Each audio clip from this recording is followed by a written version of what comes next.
Hi, everyone. Mitch from SportsChatPlace.com and PickDogs.com, and it's Saturday, May the 2nd, 2020.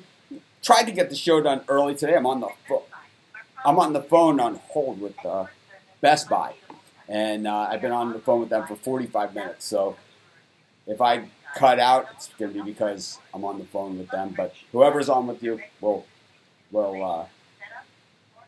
certainly get it done. But anyways, we've got NFL props today. We got the Arkansas Derby, 2 heats. So we're going to be going over that, and of course the sim picks. But let's bring in our first guest of the day, Steve Monahan. Steve, how you doing today? Good morning, Mitchell. I'm doing fine. Better than you. I'm not on the phone with Best Buy. Yeah, I don't understand the whole process. Best Buy told me I would have this package by April 21st. They stuck it in a truck in California, and then the truck went 60 miles in 4 days, and then they stuck it in a mailbox, and several weeks later, and I haven't got the package. And it's all part of the production stuff that's on the show, and we'll blame all of our production problems and everything that goes wrong on Best Buy for the short term. Absolutely. But let's take a look at some of these NFL prop bets that we're looking at. So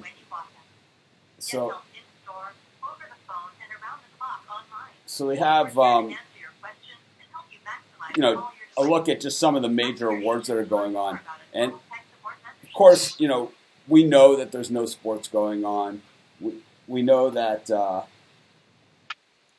there's no sports going on. So we're just trying to fine tune our show and get everything together. And normally I would never have a phone call and sit here and hold while we're doing the show, but it's like we could be here all day.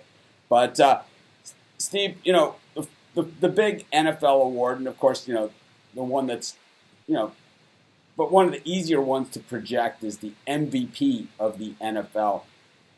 Last year it was Lamar Jackson, and he was certainly a superstar. Then we saw the MVP of the Super Bowl was Patrick Mahomes, and he didn't even really do anything in the Super Bowl. I mean, I thought he was maybe third in MVP voting. I thought Damian Williams should have been the Super Bowl MVP. I thought Chris Jones, the defensive lineman, just busted up the 49ers when it counted. Yep. I thought that he took over that game and really blew up the 49ers game plan in the second half of that game especially. But, you could have gone with Damian Williams. I didn't think Mahomes, it's kind of like, I don't know what it is. It's kind of like not a lifetime achievement award, but kind of like, I don't know, kind of like Mr. Popularity or something. But we have a lot of viable candidates here, for this year's NFL MVP. And, of course, a lot of it has to do with the surrounding cast that they have. They rarely give it to the absolute best player. It's rare there's a Barry Sanders out there who's on a lousy team and he kind of just is, greatness. But, last year it was Lamar Jackson. He led his team to the best record in the NFL. It was not suspected, but, there's some great players out there at big odds. Christian McCaffrey at plus 5,000. Probably the most exciting offensive player in the entire NFL. And then you have, Josh Allen, who everyone loves the Bills this year, right? Plus 5,000 as well. Deshaun Watson finds a way to win. Tom Brady, if they're giving it out based on popularity, this is kind of the last rodeo for Tom Brady. Who are you looking at here for NFL MVP? Patrick Mahomes, the favorite at plus 400. I'm going with the favorite, Patrick Mahomes. I think he's got the surrounding cast. He's done it before. Obviously the year that he had 2 years ago was off the charts, and we talked about Lamar Jackson had just a fantastic year. But I just think Mahomes, with his throwing, running, and the surrounding cast, that I think he'll throw for 40-plus touchdowns again, a boatload of yards, and I think that should be enough to get him the MVP again. I think he's going to win multiple MVPs in the next 5-6 years, so maybe 2 or 3. I would say he's that talented. So I'm going to go with Mahomes, the favorite. Yeah, I think Mahomes, if it's a popularity contest, but I think if you look at the pure skill and talent, I think Lamar Jackson, I kind of like better there. I like what Russell Wilson does for his team a lot as well. Yep. But these are all the top favorites out there. who's a little further down? Like we see Ezekiel Elliott at plus 10,000, Alvin Kamara at plus 10,000, Joey Bosa plus 15,000, Ryan Fitzpatrick plus 15,000. Any of these guys, Tua, Kelsey, Gronk. I could go with like Nick Bosa over Joey. I mean, J.J. Watt, has done it in the past, right? He won the MVP. I know he's defensive MVP, that type of thing. Like Lawrence Taylor back in the day, I think nabbed an MVP defensively, that type of thing. I think Nick Bosa could be a sleeper in the fact that he was so dominant as a rookie. I think he's only going to get better. So I might throw, roll the dice with Nick Bosa on the defensive side there. Yeah, there's also the defensive MVP categories as well. And we have, the offensive rookie of the year. To me, I'm going to look for the value there. Actually, I'm going to go with Josh Allen plus 5,000. I think the Bills are going to be good, and I think that he's going to get a lot of the credit. I think he has that Brett Favre mentality of being a banger, and I think that that's going to resonate with the fans. And I think that Hello. Hello? Oh, I might have lost Best Buy after 47 minutes on the phone with them. Not a good thing. But we'll look at the offensive rookie of the year, another one of the categories out there. Joe Burrow, the favorite here, plus 225. He's on the worst team. He doesn't have a lot of help. So there might be some value here. You see anyone else on this? I think Joe Burrow's going to have a welcome to the NFL year. I can tell you that. He doesn't have the offensive line. He just doesn't have any tools really to help him out. So I think he's going to have a long year. So I don't foresee Burrow winning Rookie of the Year in any stretch.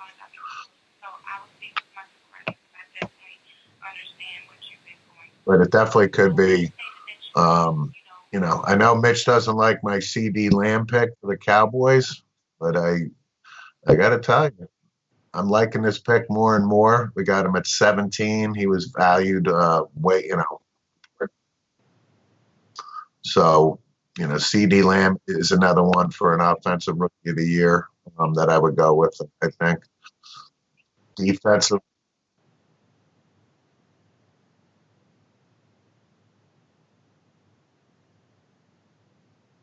Best Buy. This is customer service. It's best right now, folks.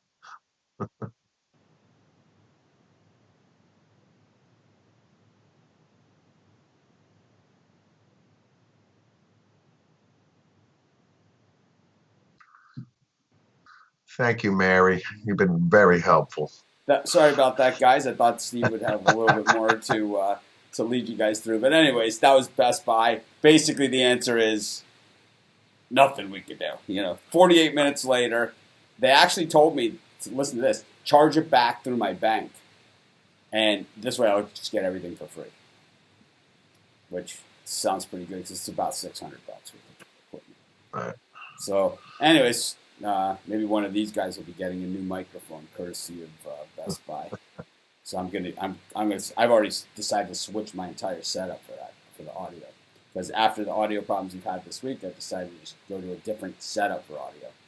But for me, I think that when it goes to the Rookie of the Year, I think there's two easy ones here. One is Clyde Edwards-Helaire. I think that he's going to get the ball a ton in Kansas City. I think that Mahomes is, Andy Reid's a dump-off guy. He's got a gunslinger as a quarterback, but he is a dump-off type of coach. I think the other guy, J.K. Dobbins, going to a loaded team. I think you're going to see a phasing out here of either Gus Edwards or Mark Ingram. And I think J.K. Dobbins is going to get the ball a ton. A lot of people looking for big things out of CeeDee Lamb. I'm not one of them. I've pretty much made that clear. And if not, it's going to be a guy that comes from way out of nowhere. And it's going to be the guy that like Denzel Mims, who dropped. He's got the chip on his shoulder. It's going to be the guy like T. Higgins that Kuiper didn't like, or it's going to be a guy like Reagor, who's kind of like that little guy that can, everyone loves it, right? Billy White Cheese Johnson, Tyreek Hill, the kind of the little guy against the big guys, and it's like, one thing we know about the big guys, it's like, you ask any big guy in the NFL, they say one thing about going against the little guys, and that is, if they catch him, they're gonna kill him. It's like they're like, we chase that guy around, we just want to kill him. Yeah. But I think Ray Gordon is another guy, and just because the systems, I think, aid what they do. When we look at the defense, I think a lot of it more has to do with, once again, the supporting cast, because defense is an odd position, right? Because it's one of those things where in offense, the wide receiver catches the ball, the quarterback's throwing the ball, but it's not the linemen, right, that are getting a lot of the credit. And even though they're the ones making it go, when they get the credit, the linemen are only 2 days out of their entire career. One is draft day, and one is the day that their contract's up. That's it, right? They get 2. Or when they demand a trade, like Trent Williams did, right? So it's like, those are the only times that even happens. But on defense, it's the same thing. You get these big nose tackles. They go in there, occupy 2-3 blockers, and then you have a linebacker that makes 50 tackles a game, and he gets all the credit. When the linebacker, it's like you look at Ndamukong Suh's sack number. People they think defensive lineman, they automatically think sack number, right? But you look at a guy like Ndamukong Suh, and you say, it takes 3 guys to block, and it's like, look at his productivity. He doesn't have any tackles. He doesn't have any sacks. He occupied, you can ask any linebacker in the league and any offensive lineman in the league. And Vince Wilfork, same thing. He has no career numbers. There are games where he probably has a blank stat sheet that they won, and he was the most valuable player of the team. He occupied, and it was this way at Miami when he was our defensive lineman. I forget which coach Miami played against, and they said, well, what happened in this game? They said, well, they had this Vince Wilfork guy in the middle of the defensive line. First, we tried to block him with our All-American center. Then we tried to double team him. Then we tried to triple team him, and then we just gave up. And that's what happens. And so you don't see that, but it's always the guys for the awards that kind of get the interceptions that do the thing. So not necessarily, once again, not necessarily the best players. I always think that defensive linemen or the interior defensive linemen are the most underrated players in all of football. And the best coming out of the draft is Derek Brown. So, he's not going to be the defensive rookie of the year, but he's going to be a guy that when his contract is up, you're going to hear like Ndamukong Suh numbers, right? How could you give Ndamukong Suh? Because he makes everybody else on our entire team better. And it's like, better. And I think that's what you have here. But for me, on defense, I think it's going to be a pass rusher. I think it's going to be Chase Young. Yeah, I think I would have to go with Chase Young as well. He's obviously going to get a ton of reps, and he's got the motor. Again, I'm trying to compare him to somebody, I guess, Von Miller or something, that type of thing. But that's the type of production that's expected out of Chase Young. So if he gets in the double digits in sacks, that's definitely. I love Chazon coming into the draft. He's 20-1 on your money for Chazon for defensive rookie of the year. So he's another spot that I like. Anyways, show running a little long. We're going to cut you out, Steve. We'll bring you right back at the end, and we're going to bring Chris in. Thank you, Steve. You're welcome. Monahan from Sports with Mono and Mono. Chris, we're going to hit some more NFL props here, and we're not going to waste a lot of time. How you doing today? I'm doing all right. How are you doing? Good, thanks. We sat in the green room for quite some time, which is the pre-show. Well, these guys had to hear my Best Buy call, which was just absolutely nothing fun about it. But anyways, the defensive player of the year is, this is something where, once again, pass rushers, people goes, it's a lot of it has to do with popularity contest. A lot of it has to do with these other things. So Von Miller, is back in the fold. I don't think it's going to be Myles Garrett. After, it's like that stuff will keep you out of the MVP race. But there are some really good defensive players. I thought Minkah Fitzpatrick was absolutely outstanding, especially after being traded to the Steelers. And he's 33-1 on your money at this point. But it seems to go to the pass rushing defensive end a lot. Maybe a linebacker too. Calais Campbell, Bradley Chubb. I thought Chris Jones was screwed in the Super Bowl. He's 50-1. Who do you like here? There were a couple guys. You mentioned Minka Fitzpatrick, and I wouldn't even be surprised if Stephon Gilmore did it again because the Patriots are probably going to need to rely on that defense if they're going to have any sort of sustained success this season. But two guys I was looking at, the favorite Aaron Donald plus 700. He's started every game the last 2 seasons. This guy can stay healthy. He's a beast. 20 tackles for a loss last season, 12 and a half sacks. Another guy I was looking at is Shaquille Barrett out of Tampa Bay. I think if the Bucs are going to be for real, you can't just rely on Brady and Mike Evans and Chris Godwin and the possible second coming of Gronk. I think the defense is going to have to step up as well. And if Shaq Barrett can keep up the pace from last year, we led the league with 19 and a half sacks. We mentioned it's a lot of these guys that deal with the pass rush, and sacks may be a stat on the defense on the pass rush has been pushed into the forefront the last few years, but Shaq Barrett was a guy that got the job done last year, so I think he could be a guy to watch out for at 33-1 as well. Yeah, I think there's definitely some value there, and I think there's also some value in a guy like Chris Jones at the plus 5,000. I thought, and DeForest Buckner, I think moving to Indianapolis where he's off that defensive line that was all number one draft choices. Now he's on a defensive line that has, he's the guy on that defensive line. I think he has a chance to shine there. So I think DeForest Buckner, even though he's probably going to get a lot of attention from the blockers, I think that if he can beat that, he has a great shot of doing it. And DeMarcus Lawrence is a beast. Anyways, comeback player of the year. This one is pretty much Gronk's to lose, I would say, at this point. Plus 300, but there's a bunch of other guys. Nick Foles has been hitting us, right? AJ Green missed most of the last season, but it's like people don't even see it, that he was that guy. Deshaun Jackson was out last year. Baker Mayfield wasn't out, but he was hideous, right? So it's kind of like when Pete Rose won comeback player of the year. Anyways, in baseball. Who are you looking at for comeback player of the year? I think it's Ben Roethlisberger for me all day, but I know Gronk is going to be the guy to beat here. Yeah, Roethlisberger's at the top of my list as well. He's in reality he's their best hope. He's the Steelers' best hope at quarterback if they want to have any sort of success this season as well. You also got Ben Roethlisberger saying his arms feels as healthy as it has in years, so that could be a good sign going forward as well. I'm not going with Gronk, especially at just plus 200, just because he was an injury risk when he was playing and when he was at full strength, and even with a year off, I don't know how good I feel about that. I did look at AJ Green at plus 1,200. I think if Joe Burrow is going to have any sort of success in his rookie year in that tough AFC North, I think AJ Green's going to sort of be his safety blanket. Whenever he's been healthy, he's put up 1,000-yard seasons, and when he's played most of the year, so he could be a guy to look out for. The guy I like personally, I like Cam Newton at plus 2,000. I was going to say that if he lands on the right team, I think Cam Newton is. If he lands on the Patriots, they go to the Super Bowl. He's going to win. He's going to. Yeah. First overall pick, he's trying to shake a chip off his shoulder, saying he's still got it. People are starting to write him off.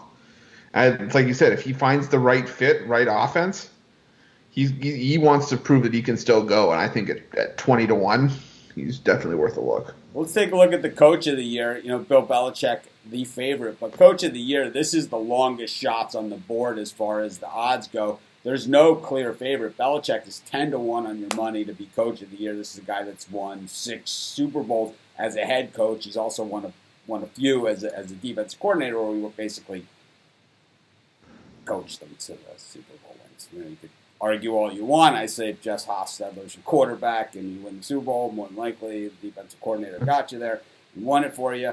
But anyways, we have it here with Bill Belichick, 10-1 on your money. Matt Patricia, Doug Marrone, the long shots here. Adam Gase, this is like the Mitch's greatest hits, here at the bottom. Matt Patricia and Adam Gase, plus 5,000. In Vegas actually agreeing on something there. Brian Flores, I think, interesting at 25-1 here, and my guy Cliff Kingsbury, who stole the draft, as far as coolest pad. I like him here at 20-1 as well. I think that those shots of him, and it's a weird yard, right? It's a weird yard there because it's like you don't have continuous grass. It's like I'm chipping golf balls. It's like I'm more, how the hell can I even chip back there? Anyways, I think Kingsbury actually though by that show, it kind of brought him like, you know what I mean? It kind of gave him that look that people are kind of like, hey, Kingsbury's, But I think more what's happening is that the Cardinals are starting to put together a team. They have had some high draft picks. I think, with Kyler Murray, they hit a home run. And I would say, adding some offensive linemen, adding some defensive linemen, adding DeAndre Hopkins does nothing but help this team. I think the Cardinals are going to be one of the most improved teams. I picked them as a playoff team this year. And I think that would put Kingsbury in position. Chris, you think Mike McCarthy has any shot here with C.E. Lamb and Amari Cooper?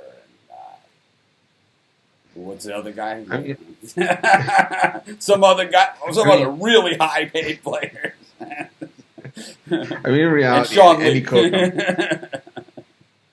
In reality, any coach on the list really has a shot. Two guys I was looking at was, it may sound obvious, but Andy Reid and John Harbaugh. These were two guys that led the AFC last year, two of the better teams. If we're talking about, helping your team improve, then definitely I would look at Cliff Kingsbury at plus 2,000. If we're looking at just overall team success, and we were talking about it in the draft, the Chiefs and the Ravens were two of the best teams in the league last year. And two of the teams really didn't have many needs to fill. They just kept getting better. I don't think anyone would be surprised if either of these teams won 14 or even 15 games next year. So they're the pair coach I would look at as well. Rod is saying you could pick 8 coaches and if one hits, you still can cash pretty good. I'm with them here on the same thing. Yeah. And I think for me, it's like you got to go in the middle of the pack, and I think you got to go with the guys that have the somewhat bad teams that have a chance to be good teams. And I think those are the ones, and that's why I like Brian Flores. I think the Dolphins have a shot to be a playoff team, and Cliff Kingsbury, two teams that have been horrible drafting top 5, for a while now, and you put them in, and it's like, I think those are my two guys here. I think John Gruden, people would love it if he was able to do it, right? 40-1 on your money, but that wraps it up. Mike Tomlin as well at 25-1 is another one to one of my favorite, right? One of my favorites. Anyways, we're gonna bring Rod in. We're gonna do some Arkansas Derby picks. We'll see you in a second, Chris. We're gonna do some sim picks. Sounds good. You. But let's bring in Rod Zawacki, the puck dog. Rod, we got the Arkansas Derby today. Today, of course, would normally be Kentucky Derby Day, the first Saturday in May, and it's crazy because I'm putting together the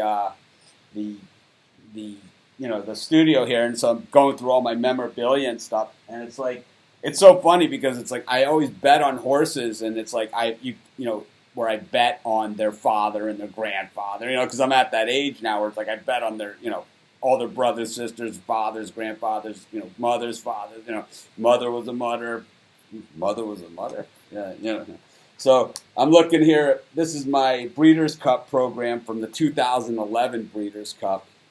My wife broke this up when she's like, "Hey, I found found this stuff." And if you look,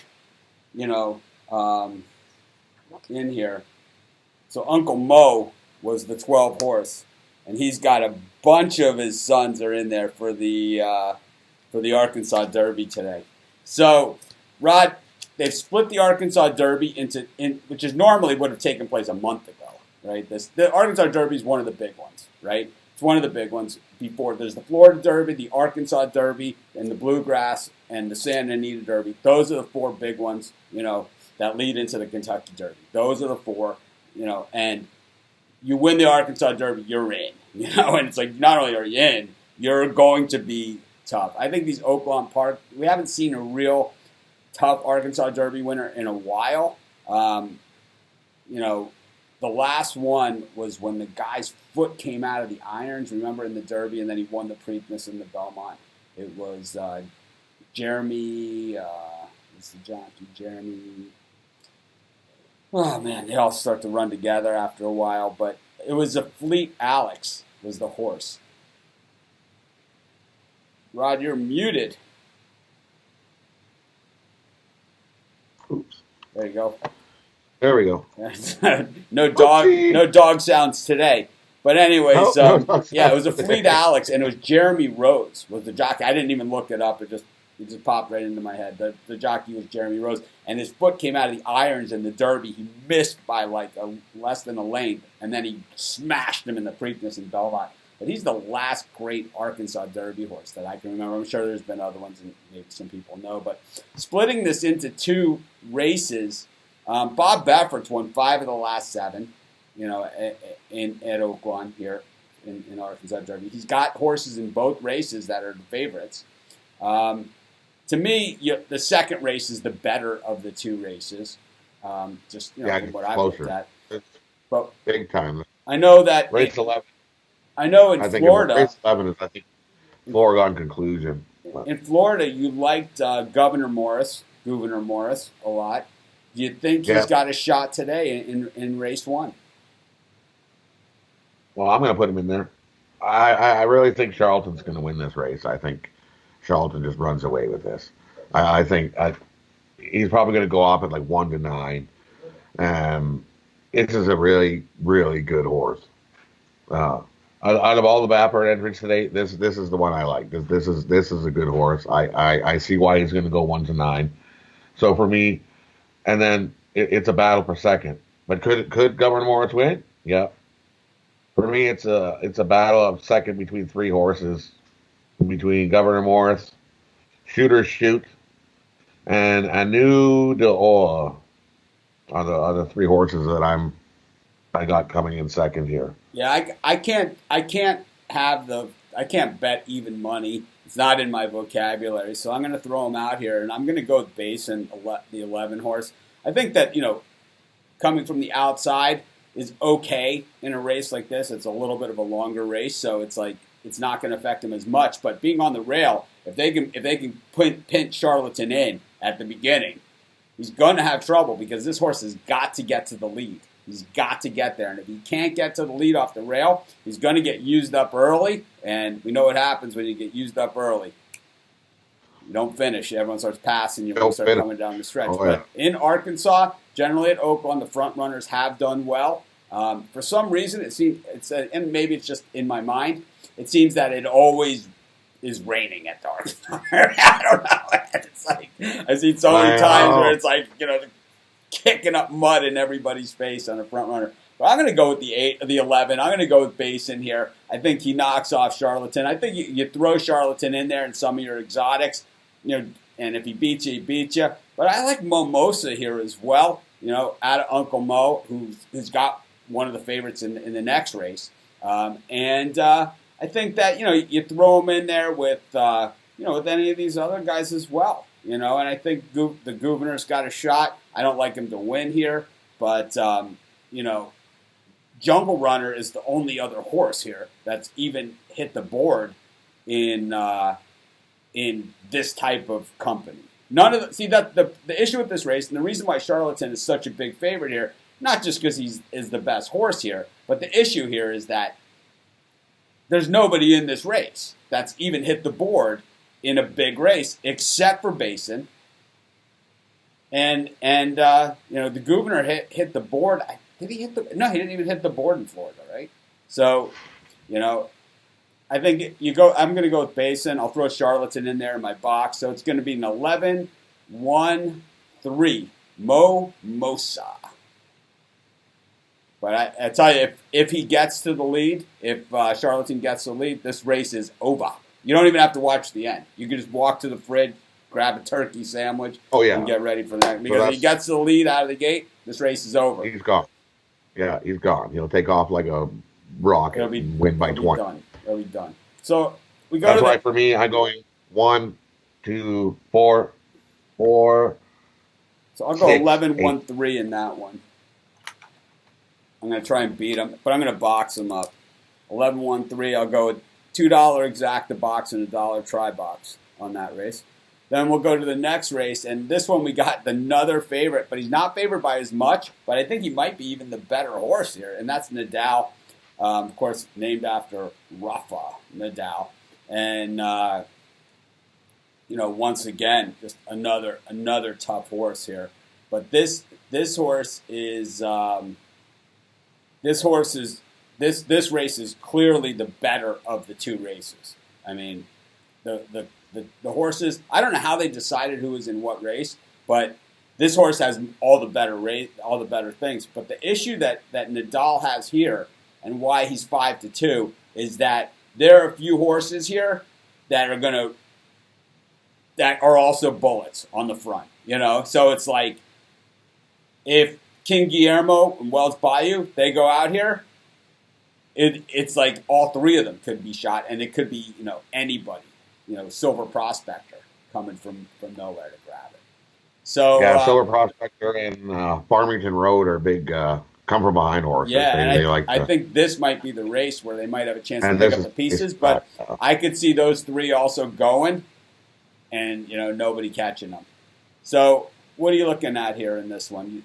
I love the name Storm the Court. I thought that, to me, that's one of my favorite horse names of the year.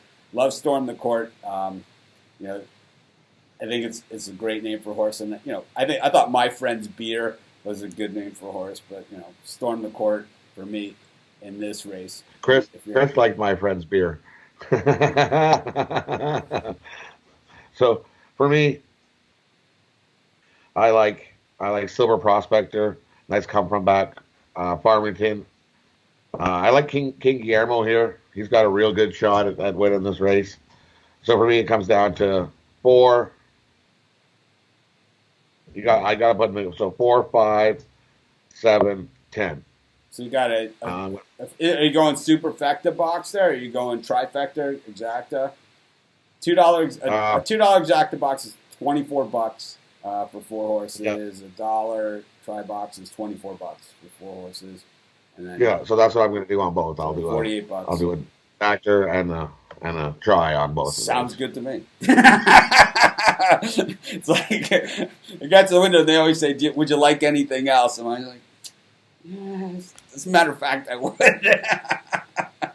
It's like for me, and then I'm also doing I admit it that the people at the racing only windows in Vegas at MGM and at Westgate both know me on a first name basis. And I always say, so there's the one thing that I always tell people, and it's like, here's, outside of the horse racing tip, here's the one Vegas tip for you, that if you're going to go get a drink in Vegas and pay for a drink, just go to the sports book, bet a horse racing race for $2, bet a $2 exacta box, or bet a $1 exacta box, tip the person $2, you got a $6 bet, you tipped them $2, you get 2 drink tickets, which is worth that price there. If you hit your race, there's your free drinks plus your tip money probably. So there's your Vegas tip for you. But I think in this one, this is gonna be a tough one. I got to keep Silver Prospector in there at 7. I know Mr. Prospector. 4, 5, 7. I bet Mr. Prospector. It's like Mr. Prospector horse has been very, very good to me over the years. Of course, Wells Bayou, Prairie Bayou. Oh God, it's like I don't even have to look at a form. I can tell you the bloodlines on these horses, right? And I think going to be tough. And I think Nadal. Love Joel Rosario, and I just think that he's just a great jockey. And you have to think that Baffert's going to win one of these two at least. Everybody's thinking Baffert's going to win a double. He figures they figure he's going to win race 11 and then race 12. He's got a horse in there, Improbable, in race 12, which is another, I don't know what they call it, but it's another $500,000 stakes race sandwiched in the middle of these 2 Arkansas Derby races. I'm going to bring everyone back in. So for me, I'm going to go 5, 7, 11 in this race. Yeah, and I'm going 4, 5, 7, 10. 4, 5, 7, 10. Not bad. I like those two. I think this race, we're going to see some value here. I'm probably not going to be happy. This race is going to be like King Guillermo, which is another good name. Yeah. But anyways, we got sim picks today. We have also the virtual Triple Crown that Randy was talking about. This is cool. This is all the Triple Crown winners going at each other in a virtual race. Secretariat, the big favorite here, plus 175, though. Still, almost 2-1 on your money. Rod, you see anyone knocking off the great Secretariat? He's like a machine! One of my favorite calls of all time. Yeah, probably not in a simulation. I don't see that happening. He's running he should... like a machine! Well, it's gone down to plus 110 now. Yeah, well, he's, I have to say that I've seen some of these. I think American Pharaoh's a pretty damn good horse, too. And I think because he's recent, he's not getting a lot of ink. But he was the first Triple Crown winner that we had seen in a long time. I also like Seattle Slew. Loved Slew. I was going to say Seattle Slew's no joke either. And I got to say, even if I lost the bet, I've won so much on his kids and grandkids and great-grandkids. It really doesn't matter, man. It's like Slew is more than paid for himself, and, man. So I think that's really a fun idea, and I really just love it. But, Chris, let's get to some sim picks here. We don't have a ton of time, so what do we got? So for today, 1 Eastern. How did we do yesterday? Let's just go over this real quick too. Let's do who covered. Yesterday, the Bucks beat the Colts 30-25, and I don't think we did that game. I think it was just too early. The Giants beat the Bills 48-11. Lost that one. The Cowboys beat the Saints 41-24, and the Chargers beat the Cardinals 37-31. I shit the bet on those. Anyways, let's go for today's picks. Let's see if we can do a little better. I should have kept with the penny. Should have kept the penny. 1 Eastern, Lions at Steelers. Steelers -7, over under 51.5. I like the over here. I'm gonna take the Steelers. Steelers. Let's go. Steelers. What do we got? 4 Eastern, Chargers at Eagles. Eagles -3.5. Over under 55. I like the over here as well. So if you bet the horse race early in the day, it's the odds that the race goes off at. Horse racing is pari-mutuel betting, so it's pooled betting. So the way that works, it's the odds of when the race goes off. It's not like, you bet the Texans at -6 early in the week and the line goes to -10 and you get the -6. In horse racing, it's pooled betting and it is whatever it goes off at. Depends what book you're on. You can find some books that are a little bit asleep on that, and then give it you horses that are at like plus 400, 500, and they don't change it. Yeah. Always shop your books. Yeah. Chris, what do we got? Chargers at Eagles. Eagles -3.5. Over under 55. It's a tough one. I'm going to take the Chargers and I like the hook. I'm going to take the Eagles. I like the over here as well. Got a healthy Carson Wentz. 7 Eastern, Ravens at Falcons. Ravens -4.5. Over under 60.5. So Lamar Jackson's setting, we've gone over this before, has been adjusted, right? It's not has been adjusted. Yeah, it's not what it was coming into the season. It's the real Lamar Jackson, the one that we had him pegged for when he was drafted, not the one that everybody else, when there's Trubisky, right? Yeah. No, he's at, I think, a 92 overall. Trubisky. Gotta have Trubisky. This guy started 1 year. 1 year. This coach got fired. So I like the Ravens. Ravens. Falcons. Yeah, I'll take the Falcons. So we got one more or two more? Yeah, one more. Cowboys at Seahawks at 10. Cowboys -2.5. Over under 58.5. I'm going to take Seattle money line. Money line. Seahawks. I like the Seahawks with the points. Cowboys have really played a lot of games this week. I think they're going to be gassed. Well, anyways, that wraps up today's show. I got two more quick sim picks. All right, let's Hockey go. One. We're out of time. I haven't lost one yet. I haven't lost any. So Well, the first one's up. We got Tampa Bay at Boston. NHL, this is? NHL, yeah. Tampa Bay at Boston. I'm taking Boston money line over Tampa. Boston's at home. Boston minus 105. Now we got the Avs at the Oilers. Avs are the favorite. Oilers are underdog at home. I'm going to take the Oilers money line at home. And parlay that up with Seattle money line. It'll be a birdcage of the day in the same pick. That's it. Bam. That's it. This might be a dumb question. Yeah, this is where we're at. That's all I got to say to that. Yeah, yeah. Yes. Yeah.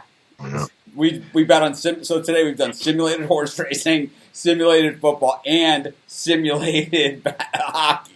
So yeah, that's where we're at. Anyways, thanks everyone for joining us. Tomorrow we're going to try and get on about a half hour earlier. We're going to start going back to about 10:30. Try and creep back to that 10 o'clock Eastern time, slowly but surely. Anyways, this is Mitch, Rod, Chris, Steve. Thanks for joining me. We'll see everyone tomorrow. Enjoy the Arkansas Derby, and maybe we'll come on, right before the race and in between the races. So this is Mitch. See you guys maybe later on today. See ya. Good one.